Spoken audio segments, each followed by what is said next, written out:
नमस्कार दोस्तों, सत्यनामी मित्रा में आपका स्वागत है।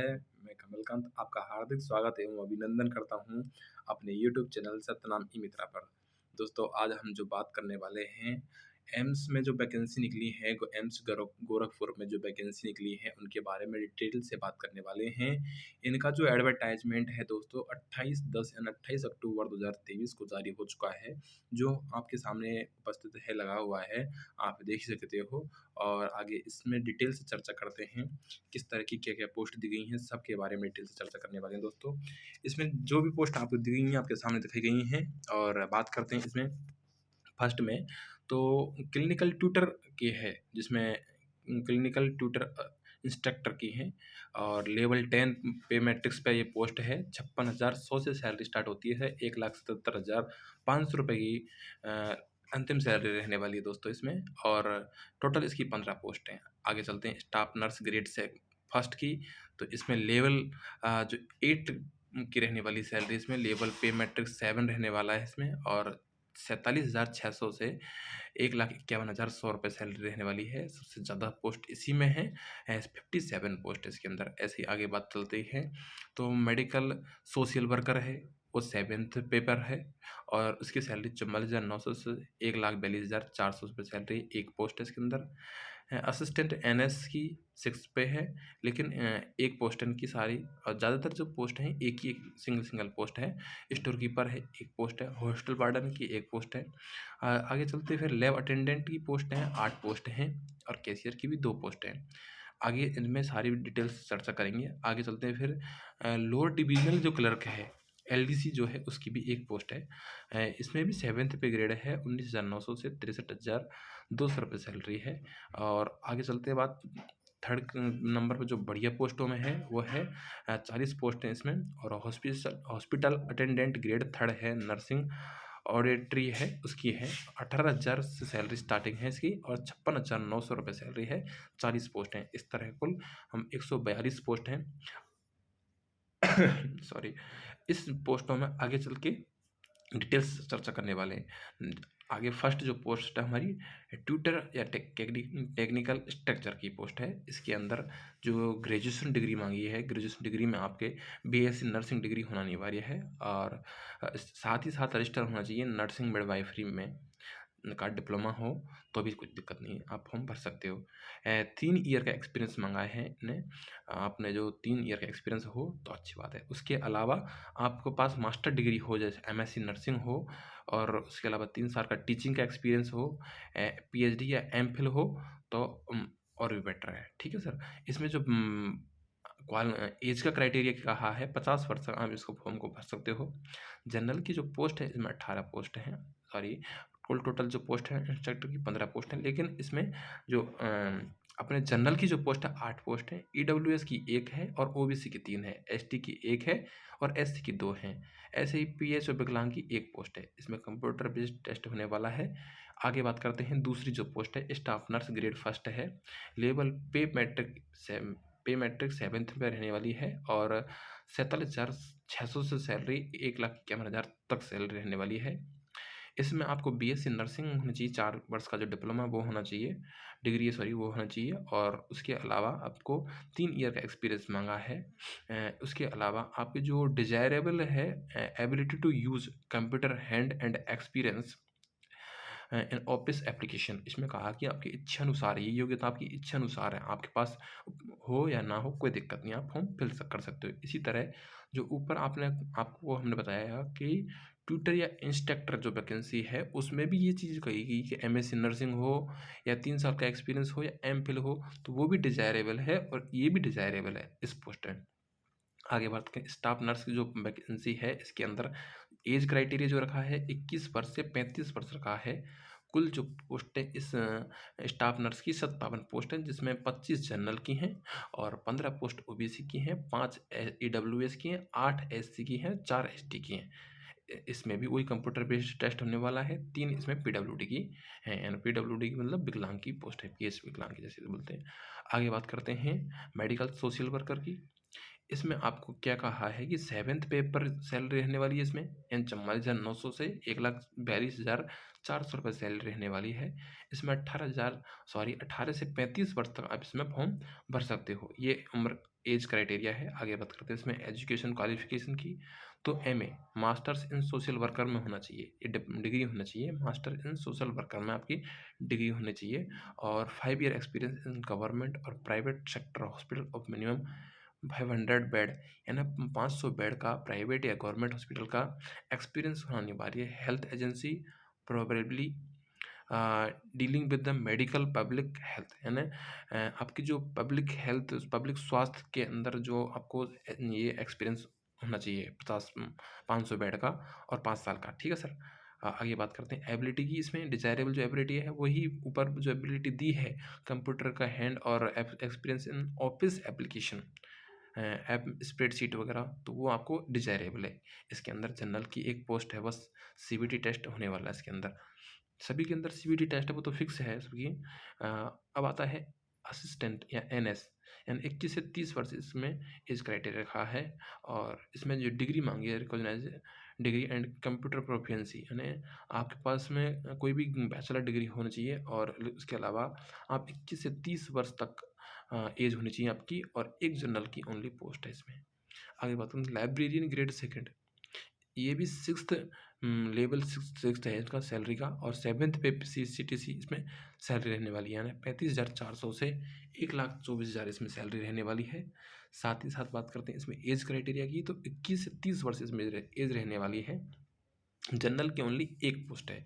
इसमें आपको बैचलर डिग्री इन लाइब्रेरी साइंस में डिग्री होनी चाहिए, जो BLLB सॉरी बैचलर डिग्री जो होती है लिब में, यानी लिब मतलब लाइब्रेरी साइंस में, तो वो होना चाहिए। या फिर BSc होना चाहिए आपके साइंस से, या फिर 2 ईयर का proficiency experience library under central PSU government के अंदर कोई भी लाइब्रेरी का एक्सपीरियंस होना चाहिए 2 साल का।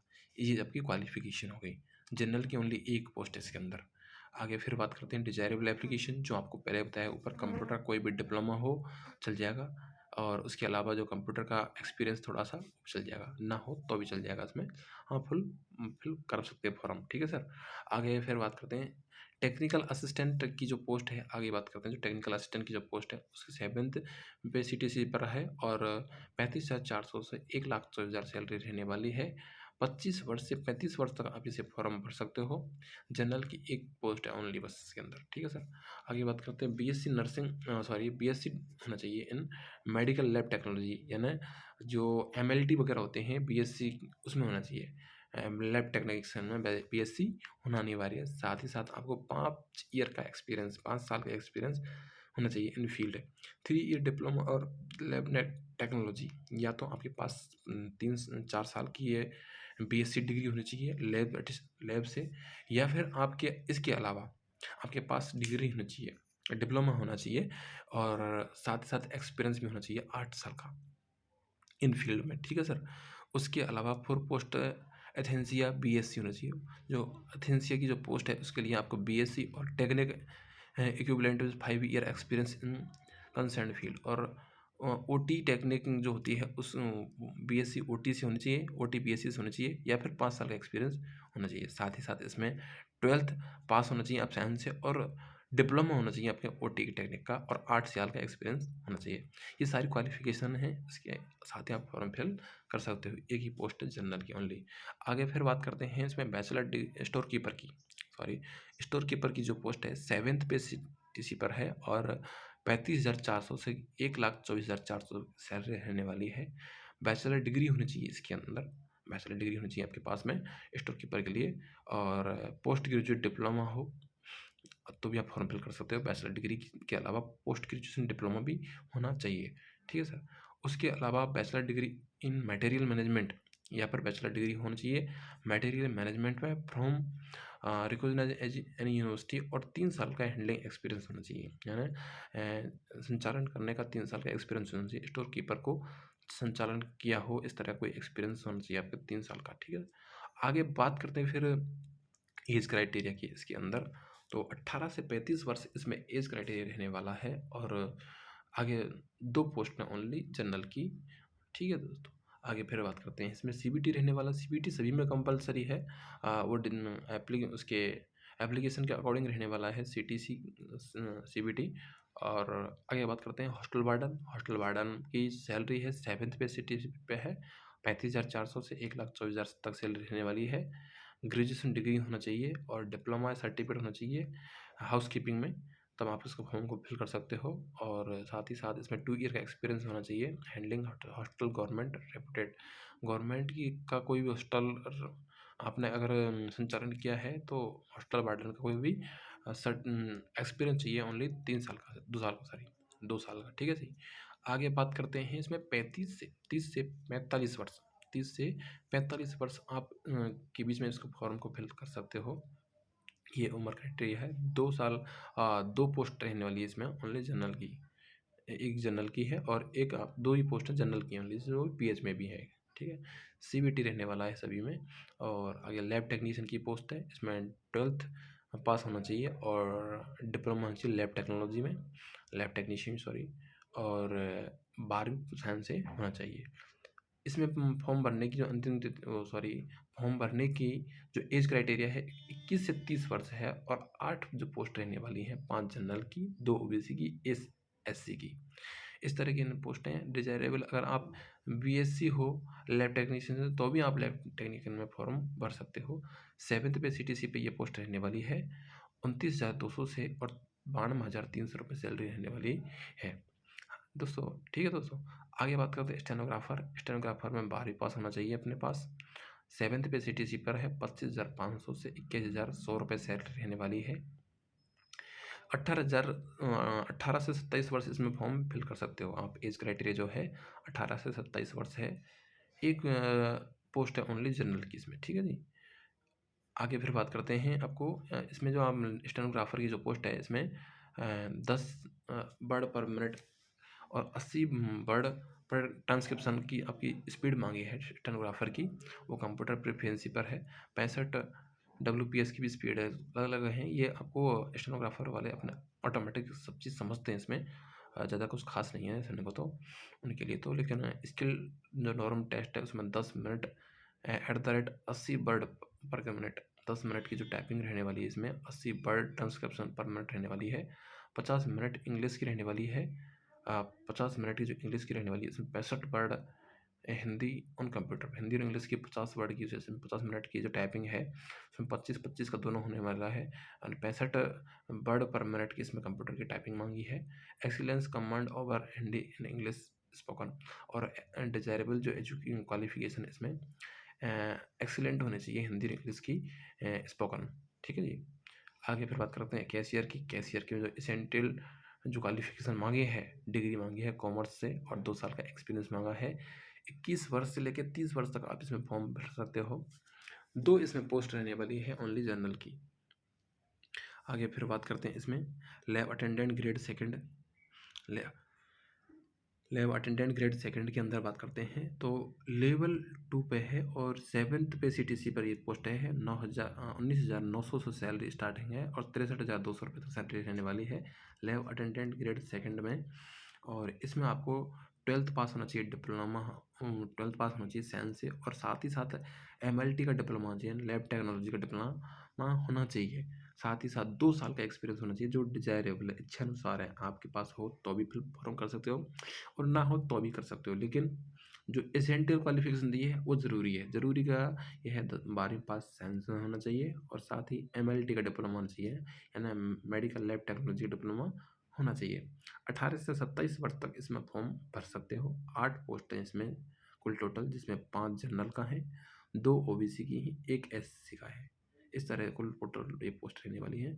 साथ ही आगे बात करते हैं लैब अटेंडेंट ग्रेड सेकंड जो पोस्ट है, ये इसमें आपको मैट्रिकुलेशन मांगा ओनली और लेवल 3 रहने वाला है इसका पोस्ट। जो लेवल है लेवल 3 रहने वाला 7th CPC पर है और 21,700 सैलरी रहने वाली है और 69,100 रुपये इसकी अंतिम सैलरी रहने वाली है। साथ ही साथ बात करते हैं क्वालिफिकेशन की। 10वीं पास होना चाहिए इसमें और 2 साल का वर्किंग लाइब्रेरी में एक्सपीरियंस होना चाहिए, ठीक है जी। वो जो आपको ऊपर बताया लैब अटेंडेंट वो अलग है और ये लाइब्रेरी असिस्टेंट अटेंडेंट है ग्रेड सेकंड, ठीक है जी। इसमें दोनों में अलग अलग चीज़ें हैं, दोनों में अलग अलग पोस्ट है। एक ही पोस्ट है ओनली इसके लिए लैब अटेंडेंट, लाइब्रेरी अटेंडेंट की जो पोस्ट है ओनली एक पोस्ट रहने वाली है। 18 से 30 वर्ष इसमें उम्र रहने वाली है दोस्तों। अब आते हैं बात LDC पर, लोअर डिविजनल क्लर्क जो है उसके लिए पोस्ट है, और लेवल 2 की जो ये पोस्ट है, और 7th पे CPC पे है। 19,900 से सैलरी स्टार्ट है, 63,200 तक सैलरी रहने वाली है इसमें। 12वीं पास होना चाहिए कैंडिडेट्स में, कोई भी सब्जेक्ट हो चलेगा सबके लिए।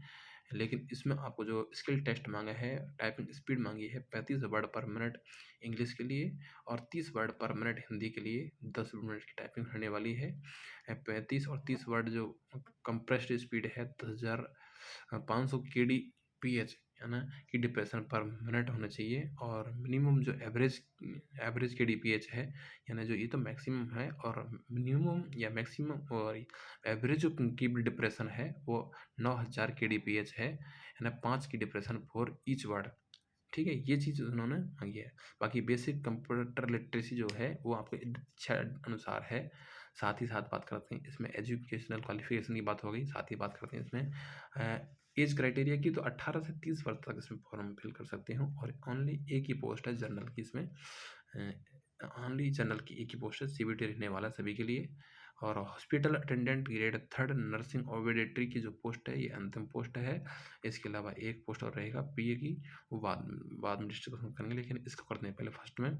तो इसमें जो आपकी क्वालिफिकेशन मांगी है, मैट्रिकुलेशन की डिग्री होना चाहिए किसी भी स्कूल कॉलेज से, और साथ ही साथ सर्टिफिकेट कोर्स होना चाहिए हॉस्पिटल सर्विस कंडक्टेड में। हॉस्पिटल्स की जो सर्विस की है उसमें किसी भी तरह का डिप्लोमा होना चाहिए। जो ये इसमें वैसे तो जो अपनी ये पोस्ट है इसको बोलते हैं बाढ़ वगैरह वही बोलते हैं, तो उसका सर्टिफिकेट होना चाहिए इसमें। और 7th पे CPC पे है ये। 18,000 से सैलरी स्टार्ट है, और 56,900 तक सैलरी रहने वाली है। 18 से 30 वर्ष तक इस फॉर्म को भर सकते हैं। इसमें कुल जो पोस्ट रहने वाली है दोस्तों 40 पोस्ट है इसमें। 19 जनरल की हैं, 3 EWS की हैं, 10 OBC की हैं, और 3 ST की हैं, और 5 SC की हैं। CBT टेस्ट रहने वाला है सभी के लिए। आगे फिर बात करते हैं PA टू प्रिंसिपल। ये 7th पे CPC पे है, लेवल 6 की है, 7th पे CPC है, और 35,400 से 1,12,400 तक इसकी सैलरी रहने वाली है। एक ही पोस्ट है ओनली, और 18 से 30 वर्ष तक इसमें फॉर्म फिल कर सकते हो। CBT टेस्ट रहने वाला है सभी के लिए।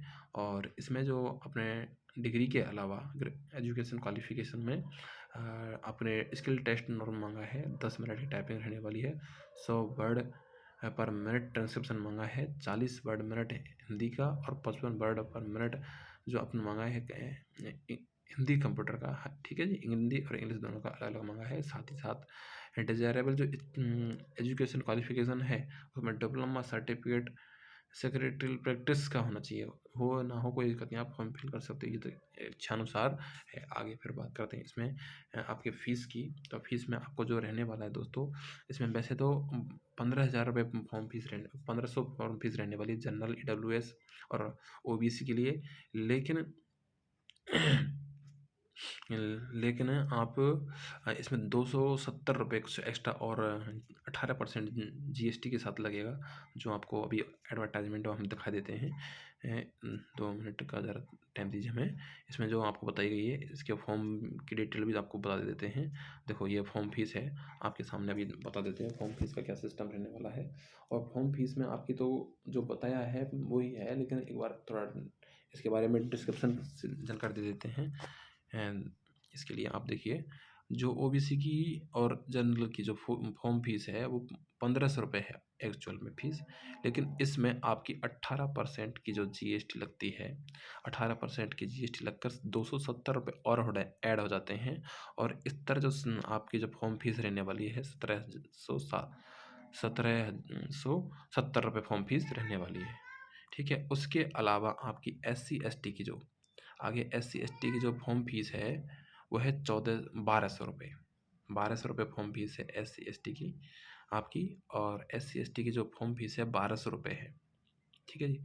1200 रुपये में आपको फिर वही 18% की GST लगती है, और 18% की GST लगने के टोटल जो फॉर्म फीस आती है आपकी 1416 रुपये की फॉर्म फीस आपको मिलने वाली है इसमें। इस तरह की पोस्ट है, ठीक है। आगे फिर और डिटेल से बात करते हैं इसके फॉर्म फीस के डिटेल से बात हो गई। आगे फिर और जो आप फॉर्म फिल करवा सकते हो इसके, हम अपने तरफ से इनके फॉर्म फॉर्म भी फिल करते हैं। और जिस किसी भाई बहन को फॉर्म फिल करवाना हो तो हम अपना नंबर नोट कर देते हैं आपको, आप हम फॉर्म फिल करवा सकते हो हमसे, और ख़ुद से भी कर सकते हो आप।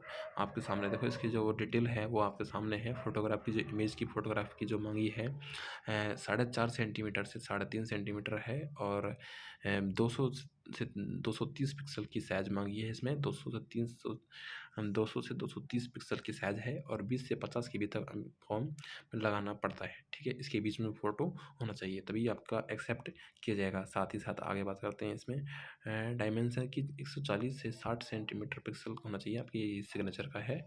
आगे सिग्नेचर के बारे में बात कर रहे हैं। और जो आपका सिग्नेचर है ब्लैक इंक से होना चाहिए। आपका जो सिग्नेचर है ब्लैक इंक से, पेपर पर होना चाहिए, ब्लैक इंक से इनमें सिग्नेचर मांगा है। ओनली ब्लैक इंक के ही सिग्नेचर स्वीकार किए जाएंगे। साथ ही साथ इसमें जो पिक्सल मांगा है 140 से और 60 पिक्सल है, 10 से 20 के बीच में साइन होने चाहिए अपने, ठीक है जी।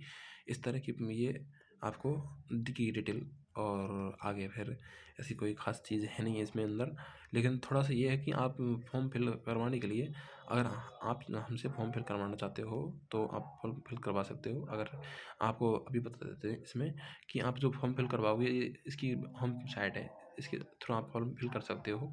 इसकी ये खुद की साइट है, इस पर आप फॉर्म फिल कर सकते हो, ठीक है जी। और इसके अलावा अभी अगर आप चाहते हो कोई भी चीज़ें तो आप हमसे भी फॉर्म फिल करवा सकते हो। इसके लिए आपको हम अपना पर्सनल नंबर शेयर कर देते हैं, ताकि ये नंबर जो हम आपको लिख रहे हैं इस पर आप कॉल करके हमें आप जानकारी दे सकते हो और फॉर्म फिल करवा सकते हो दोस्तों। अगर फॉर्म फिल करवाना हो तो किसी भी तरह की कोई भी इशू नहीं रहेगा इसमें, आप फॉर्म फिल करवा सकते हो। जो आपको नंबर दिया है इसमें आप फॉर्म फिल करवा सकते हो, ठीक है जी। और अब बात करते हैं एज क्राइटेरिया की। इसमें एज क्राइटेरिया क्या रहने वाला है दोस्तों, तो SC/ST के लिए 5 साल की एज क्राइटेरिया रहने वाला है, OBC के लिए 3 साल का, PWD या विकलांग के लिए 10 साल का एज क्राइटेरिया रहने वाला है। आगे बात करते हैं जो आप देख रहे हो हाईलाइट किया हुआ है, जो चीज़ हाईलाइट की हुई है उसके बारे में थोड़ा बात करते हैं। तो जब विकलांग कैटेगरी के अंदर 10 साल का वो है, छूट है, जो आप जनरल के लिए है। लेकिन कोई SC/ST और OBC का जो कैंडिडेट है और फॉर्म फिल करना चाहता है PH कैटेगरी से, तो OBC के अंदर आपको जो छूट रहने वाली है 13 साल की रहने वाली है। SC/ST के लिए 15 साल की छूट रहने वाली है, ओनली PH कैटेगरी में, ठीक है दोस्तों। आगे एक्स सर्विसमैन में 3 साल की छूट रहने वाली है। एक्स सर्विसमैन OBC में 6 साल की छूट रहने वाली है। एक्स सर्विसमैन SC/ST में 8 साल की छूट रहने वाली है, ठीक है जी। और उसके अलावा बात करते हैं हम सेंट्रल गवर्नमेंट में आप अगर हो तो उसके लिए 5 साल की छूट है। और अगर और भी छूट चाहिए आपको तो 10 साल की छूट रहने वाली है, only central government civilian employ के लिए SC/ST में। OBC में आपको 8 साल की छूट है, सेंट्रल गवर्नमेंट OBC के लिए, ठीक है जी। ये रिजर्वेशन क्राइटेरिया आपको सामने दे दिया है हमने। और हमारा फेसबुक पेज है दोस्तों, सत्यनाम ई मित्रा के नाम से है, और उसे भी आप फॉलो कर सकते हो। सत्यनाम ई मित्रा के नाम से हमारा फेसबुक पेज है, उसे आप फॉलो कर सकते हो। इसी तरह की अपडेट वहाँ पे भी हम रेगुलर डालते हैं। और साथ ही साथ इसी यही जो हम नाम बताए जा रहे हैं सत्यनाम ई मित्रा पर हमारा यूट्यूब चैनल है, उस पर भी आप हम के साथ हमारे साथ जुड़ सकते हो, और रेगुलर इसी तरह की अपडेट हम डालते रहते हैं ताकि आप दोस्तों की सेवा हो सके, ठीक है दोस्तों। और आगे फिर इस वीडियो में इतना ही। अगर जानकारी बेहतर लगी हो तो हमारे फेसबुक पेज को ज़रूर से सब्सक्राइब फॉलो कर लें, और हमारे यूट्यूब चैनल को ज़रूर सब्सक्राइब करें दोस्तों। जानकारी बेहतर लगी हो तो वीडियो को लाइक ज़रूर करें, साथ ही साथ दोस्तों के साथ शेयर करें, ठीक है दोस्तों। धन्यवाद दोस्तों, इस वीडियो अंत तक बने रहने के लिए धन्यवाद।